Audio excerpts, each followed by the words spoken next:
Tantangan itu pasti ada, persaingan pasti ada. Tetapi orang mengatakan bahwa politik itu kejam itu menurut orang, tapi sesungguhnya tergantung kepada diri kita sendiri. Bagaimana kemampuan kita untuk menjalankan perintah-perintah partai, bagaimana kemampuan kita untuk mengakomodir pendapat orang dan menerima pendapat orang. Yang penting tegak lurus, loyal kita terhadap partai. Kalau partai sudah mengatakan begini, ya harus kita ikuti itu. Jangan partai sudah mengatakan A, kita harus ke B dan ke C. Saya kira itu juga nggak baik seorang kader. Jadi menurut saya, mari kita cintai organisasi, tantangan itu kita jadikan suatu peluang untuk kita sukses ke depan. Anda bisa jadi anggota DPR apabila Anda turun kepada masyarakat. Anda jangan mimpi menjadi anggota DPR kalau Anda tidak dikenal oleh masyarakat, tidak berbuat oleh masyarakat. Konsekuensinya Anda harus berbuat untuk masyarakat. Yakin kalau Anda berbuat untuk masyarakat, kemudian bisa mengakomodir apa yang masyarakat sampaikan pada kita, dan mampu mengatasi semua persoalan, insya Allah kita akan dipilih orang. Tidak semua orang siap ketika dia kalah, tapi kalau menang pasti semua siap kan. Menurut Abang nih, perlu nggak sih kalau kita nyalek itu siap juga untuk kalah dong, lu jangan siap untuk menang aja, jadi ada porsi sendiri untuk menyiapkan. Jadi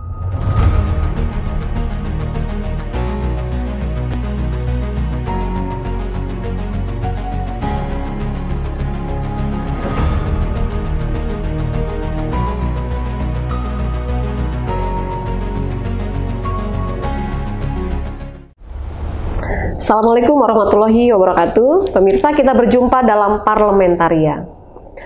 Saat ini saya berada di Jalan Kiai Haji Mas Mansur nomor 10 Bandar Lampung. Ini merupakan rumah pemenangan Partai Golkar. Betul ya, Bang? betul. Dan bersama saya sekarang ada Bang Ismet Roni. Saya panggil beliau Abang tuh dari puluhan tahun yang lalu. Beliau ini adalah Sekretaris DPD Partai Golkar Provinsi Lampung, juga sebagai Ketua Komisi 4 DPRD Provinsi Lampung, betul ya Bang Ismet? Nah, pemirsa, kita akan segera memasuki tahun politik. Kita pasti Anda semua tahu bahwa ketika akan memasuki tahun politik akan bermunculan wajah-wajah baru yang mengenalkan dirinya lewat baliho atau yang lainnya. Mereka akan mencalonkan diri sebagai wakil rakyat. Nah, Bang Ismet ini kalau nggak salah dari tahun 2009 ya Bang? Betul. Ya, menjadi anggota DPRD. Mulai dari tahun 2009 itu DPRD. 2009 DPRD provinsi. Langsung provinsi ya, Bang. Provinsi. Kemudian 2014, 2019 provinsi juga. Kemudian sampai yang sekarang. Jadi 3 periode udah. Iya, 3 periode. Yang menarik pemirsa, ternyata Bang Ismet ini sebelumnya adalah ASN. Betul. Betul kan? ASN, ya. Kalau resign itu keluar tahun 2004 ya? Ya, 2004 saya mengundurkan diri. Mengundurkan diri. Nah, ini adalah sesuatu yang menarik pemirsa. Artinya ketika memproklamirkan diri untuk masuk dalam sebuah partai, jangan tanggung-tanggung seperti Bang Ismet. Tapi banyak hal yang pengen saya gali kepada Bang Ismet Roni ini sebagai senior, sebagai politisi senior, sebagai juga pimpinan di DPRD Provinsi, untuk berbagi kepada kita semua yang mungkin ingin seperti beliau, mengikuti jejak beliau menjadi wakil rakyat. Ada hal-hal yang harus kita pahami, yang harus kita pelajari, dan harus kita miliki. Nah, pertanyaan pertama, Bang Ismet. Boleh. Pertama kali Bang Ismet sampai mengundurkan diri dari ASN ikut berpartai, apa motivasinya? Ya, terima kasih Novi. Assalamualaikum warahmatullahi wabarakatuh. Waalaikumsalam warahmatullahi wabarakatuh. Saya 2004 ya, mengundurkan diri. Pada waktu itu saya sudah bertugas di Kabupaten Tanggamus. Saya pikir untuk ikut serta membangun daerah kan nggak mesti harus menjadi pegawai negeri ya. Di dunia politik juga kalau niat kita untuk membantu pemerintah membangun, saya kira itu nggak ada persoalan. Saya ngambil keputusan itu berat pada waktu itu, tapi keputusan itu saya ambil dalam hati saya, ya saya harus ikut berpolitik dalam rangka untuk membangun. Niatnya itu dulu. Sempat ada tantangan dari keluarga? Ada. Istri agak kaget itu, kok harus begini. Tapi ya kita berikan satu pengertian pada beliau bahwa berpartisipasi membangun daerah itu tidak mesti harus menjadi pegawai negeri sipil. Jadi ini juga mungkin untuk pembelajaran adik-adik ya. Jangan hanya berpikirnya menjadi pegawai ya enggak. Tapi dunia politik juga penting gitu. Saya kira kalau nggak ada politik ya dunia nggak bisa ngebangun. Betul. Pertama saya yang harus dicermati oleh adik-adik, kalaupun nanti ada yang mau ingin berpolitik, itu harus punya niat untuk mencintai organisasi dulu. Mencintai organisasi ya? Mencintai organisasi itu penting kita. Kenapa? Kalau nggak kita cinta dengan organisasi itu, bagaimana kita bisa mencurahkan tenaga dan pikiran kita untuk itu? Sulit kita kalau itu. Di organisasi partai politik kita nggak digaji. Iya, betul. Nggak digaji kita. Bahkan keluar duit ya? Bahkan keluar duit. Nggak digaji, bahkan keluar duit. Tetapi tentu kita harus punya niat. Niat kita mungkin mau jadi anggota legislatif, mau jadi eksekutif, itu harus ada niatnya. Kalau nggak ada niat juga repot kita. Jadi harus dilandasi dengan niat. Pertama harus mencintai, yang kedua ya harus tahu bahwa dunia politik inilah dunia yang tidak ada yang pasti. Iya, nggak ada yang pasti. Kalau orang mungkin umum mengatakan, bisa berubah itu. Oh, kalau umum abu-abu. Tetapi itu kan frame-nya ya. Sesungguhnya nggak seperti itu. Sesungguhnya nggak seperti itu. Bagaimana dengan sikap dan perilaku kita. Yang penting bagaimana loyalitas kita terhadap partai, bagaimana perjuangan kita terhadap partai, dan seberapa jauh pengorbanan kita terhadap partai. Itu yang penting buat kita. Oke, baik. Terus gini Bang, untuk menyiapkan diri berpolitik itu, orang bilang ya maaf, ada yang bilang politik itu kejam. Kok politik itu nggak kenal kawan, nggak kenal saudara, seperti gitu. Artinya apakah perlu ada persiapan mental yang plus-plus untuk masuk dalam dunia politik, Bang, kalau menurut Abang? Ya, jadi politik ini kan beda dengan pegawai negeri ya. Jam kerjanya pun nggak ditentukan. Kadang-kadang tengah malam kita dipanggil pimpinan untuk mendiskusikan suatu persoalan. Tidak ada jamnya itu. Seperti politik juga tidak ada tataran yang harus jadi anutan untuk melaksanakan suatu tugas. Tapi ngobrol pun itu sudah kerja-kerja politik sebenarnya. Diskusi pun sudah merupakan kerja politik. Tantangan pasti ada. Baik dari internal sendiri maupun dari eksternal. Tantangan itu pasti ada, persaingan pasti ada. Tetapi orang mengatakan bahwa politik itu kejam itu menurut orang, tapi sesungguhnya tergantung kepada diri kita sendiri. Bagaimana kemampuan kita untuk menjalankan perintah-perintah partai, bagaimana kemampuan kita untuk mengakomodir pendapat orang dan menerima pendapat orang. Yang penting tegak lurus, loyal kita terhadap partai. Kalau partai sudah mengatakan begini, ya harus kita ikuti itu. Jangan partai sudah mengatakan A, kita harus ke B dan ke C. Saya kira itu juga nggak baik seorang kader. Jadi menurut saya, mari kita cintai organisasi, tantangan itu kita jadikan suatu peluang untuk kita sukses ke depan. Seperti contohnya sekarang, ini sudah masuk dalam dunia politik. Tahapan pemilu sudah dimulai. Banyak sekali teman-teman adik-adik kita yang ingin mencalonkan diri menjadi anggota legislatif di daerah pemilihannya masing-masing. Partai Golkar, ini saya contohkan Partai Golkar ya, Vi. Partai Golkar sudah memberikan ruang itu, bahkan Partai Golkar sudah menempatkan para fungsionalisnya di daerah pemilihannya sebanyak 200% dari jumlah kursi. Oh ya, oke. Jadi 200% dari jumlah kursi itu, kalau jumlah kursi dari satu dapil itu 10, maka Partai Golkar sudah menugaskan para fungsionalisnya sebanyak 20 orang. 20 ini akan diseleksi pada saat April Mei nanti. Di situ nanti partai akan melihat. Dari 20 ini mana yang kerja, mana yang tidak kerja. Hasil itu dievaluasi. Cara melihatnya dari apa tuh nanti? Survei, nanti ada survei internal kita. Oh, bahwa Bang Ismet nggak kerja. Oh, Bang Ismet ternyata ini daerah pemilihannya kurang baik, maka akan kita sisihkan itu. Saya mendorong kader-kader yang ingin ikut berpolitik karena kita butuh kaula muda ya. Karena kan Partai Golkar ini semangat muda. Partai Golkar ini kan partai kader ya. Jadi kita harus mencetak kader terus gitu, sehingga kita memberikan support pada dia. Anda bisa jadi anggota DPR apabila Anda turun kepada masyarakat. Anda jangan mimpi menjadi anggota DPR kalau Anda tidak dikenal oleh masyarakat, tidak berbuat oleh masyarakat. Konsekuensinya Anda harus berbuat untuk masyarakat. Yakin kalau Anda berbuat untuk masyarakat, kemudian bisa mengakomodir apa yang masyarakat sampaikan pada kita, dan mampu mengatasi semua persoalan, insya Allah kita akan dipilih orang. Itu mungkin yang menjadi bagian, itu poinnya adalah bagaimana membuat hati masyarakat itu penting, tertarik dengan kita. Gitu ya. Itu banyak sekali ya teman-teman ini mau jadi anggota legislatif, tetapi kerja-kerjanya malas keliling gitu. Jadi kita juga khawatirnya apa? Ini dalam satu daerah pemilihan akan direbut dengan beberapa. Iya, betul. Kalau kita nggak bisa mengambil hati masyarakat, kemudian kita tidak bisa berbuat untuk masyarakat, menunjukkan bahwa eksistensi Partai Golkar, ini loh Partai Golkar, ini loh kader Partai Golkar. Jadi saya contohkan Partai Golkar. Bagaimana kita mau dikenal masyarakat, bagaimana masyarakat mau percaya sama kita. Kira-kira itu.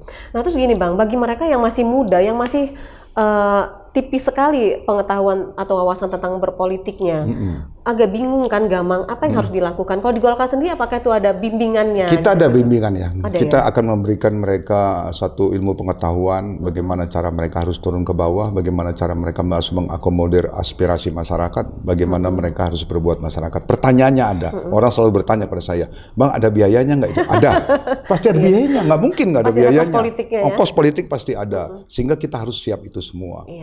Dan sesuatu yang mustahil kalau kita turun ke bawah, kemudian kita mengundang masyarakat, mesti ada kos yang akan keluar. Kosnya untuk apa? Untuk makan, minum, dan lain sebagainya. Itu pasti ada. Pasti ada. Oke. Terus kalau dengan masyarakat yang sekarang mulai dari pemilu sebelumnya udah bilang, masyarakat sekarang pragmatis. Itu gimana pendapat Abang? Apakah era sekarang juga masih akan berlaku seperti itu? Mereka akan menilai dengan berapa uang yang mereka terima atau apa barang yang mereka dapat atau gimana, Bang? Ya, semenjak pemilihan langsung kan beraneka ragam ya. Beraneka ragam tata cara bersosialisasi. Sosial itu beraneka ragam. Ada yang mungkin berpikir seperti itu, ada yang mereka mampu berbuat pada masyarakat dan bisa memberikan kepercayaan pada masyarakat bahwa dia ke depan nanti setelah jadi anggota DPR dia mampu menampung aspirasi dan memperjuangkan aspirasi itu ada. Jadi beraneka ragam. Motifnya berbeda-beda. Dan sifat masyarakat kita, pemilih-pemilih kita ini karena kebanyakan didatangi oleh para caleg dari masing-masing partai, jadi beragam juga nih teknis bagaimana ini. Tetapi kita di Golkar mengatakan jadikan tantangan itu satu peluang untuk mencapai kesuksesan. Jangan mengeluh terhadap tantangan itu.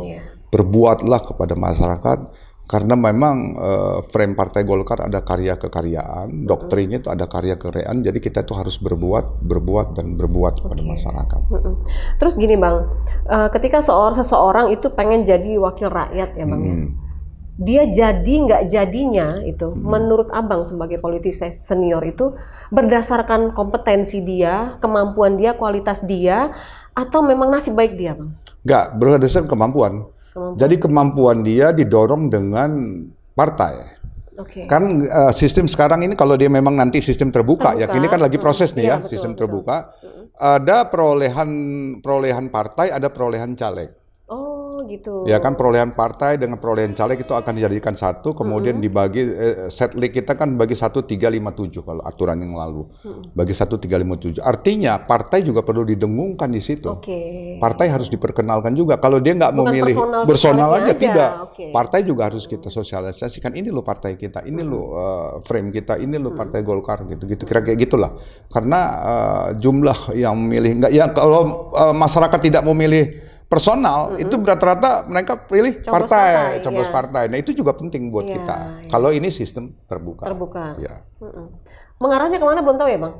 Saya keputusannya kapan ya? Kita tunggu keputusan. Tapi kalau Partai Golkar kan jelas. Bersama dengan beberapa partai yang lain pada waktu itu sudah meminta kalau ini sistemnya sistem terbuka. Artinya kita ada istilah dari teman-teman di Jakarta, jangan memilih kucing dalam karung, supaya biarlah kedaulatan itu di tangan rakyat, biarlah rakyat yang memilih yang mana wakil-wakilnya nanti yang akan dipilih orang-orangnya. Gitu. Terus gini Bang, bersosialisasi di media sosial, pasang baliho dan lain-lain, itu menurut Abang pentingnya itu berapa persen? Penting, sangat penting, karena sekarang udah dunianya sudah dunia teknologi digital. Jadi kita juga ada, kalau di Partai Golkar, saya contohkan Partai Golkar lagi, itu ada namanya MPO, Media Penggalangan Opini. Itu ada salah satu struktur organisasinya, ada salah satu wakil ketua MPO, Media Penggalangan Opini. Untuk apa? Untuk mengemas sebuah kegiatan-kegiatan kader yang kemudian di-upload di media sosial supaya masyarakat tahu ini loh kader Golkar ini. Jadi media sosialnya media sosial partai dan pribadi. Boleh. Pokoknya itu terus. Itu istilahnya serangan udara kalau kata kita. Ada serangan udara, ada serangan darat. Gitu. Jadi kalau di Partai Golkar memang itu sudah digalakkan. Sudah kita galakkan terus, dan kita rapat teknis segala macam. Setiap daerah ada MPO-nya, Media Penggalangan Opini. Setiap daerah ada MPO-nya, dan itu nanti kita laporkan ke DPP. Satu hal Bang yang mungkin tidak dipelajari dalam pelatihan kepartaian dan lain-lain, menyiapkan mental Bang. Tidak semua orang siap ketika dia kalah, tapi kalau menang pasti semua siap kan. Menurut Abang nih, perlu nggak sih kalau kita nyalek itu siap juga untuk kalah dong, lu jangan siap untuk menang aja. Jadi ada porsi sendiri betul. untuk menyiapkan. Jadi banyak adik-adik kita kan nggak paham, dia siap menang tapi nggak siap kalah. Jadi banyak kejadian zaman-zaman di dalam kompetisi kompetisi ini kan namanya kompetisi ya. Kalau nggak menang ya kalah gitu. Kalau kita menang kita nggak usah cerita, tapi kalau kalah kan banyak suka dukanya gitu loh. Dan itu sudah kita sampaikan. Anda kalau kalah berarti itu keberhasilan yang tertunda. Tetapi Anda tetap jadi kader Golkar. Tenaga Anda, pikiran Anda tetap kita manfaatkan. Banyak momen-momen ke depan tetap setelah tetap akomodir. Tenaga mereka tetap kita akomodir dan kita butuhkan mereka. Meskipun mereka tidak duduk, tetapi mereka tetap kita hormati dan hargai sebagai kader kita.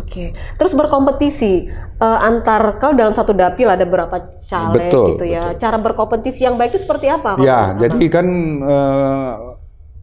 musuh kita kan sebenarnya bukan di internal, tapi musuh kita tuh adalah beda partai. Jadi kalau di internal harus solid, kompak, utuh gitu loh. Nah, mekanisme kerja seperti apa itu yang suka kita sampaikan pada mereka. Bagi wilayah. Spot-spot ini dibagi. Ya, jangan merebutin satu wilayah. Belum tentu satu daerah itu akan memilih saya Ismet, belum. Tetapi yang tidak milih saya, gimana caranya kita mencari simpati mereka akan memilih kader Golkar yang lain. Kira-kira seperti itu. Sebenarnya ini kerja melelahkan nggak sih, Bang?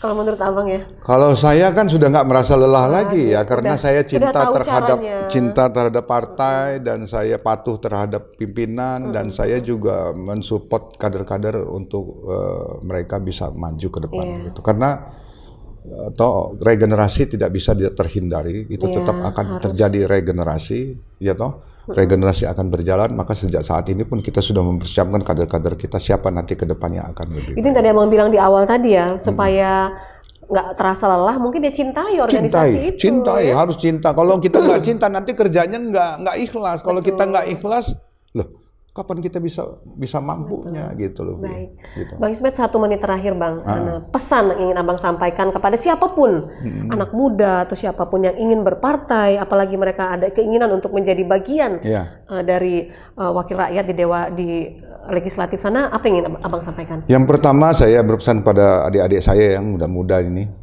jangan terlampau terfokus kepada kedinasan, karena di politik juga ada sesuatu yang baik.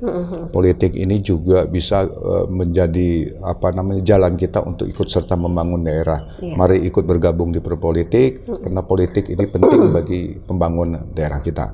Jangan takut dengan tantangan, tapi tantangan itu kita jadikan satu peluang untuk meraih kesuksesan. Itu yang terpenting. Tipsnya. Baik. Semoga obrolan ini bermanfaat buat kita semua, supaya lebih tahu bagaimana cara berpartai yang baik.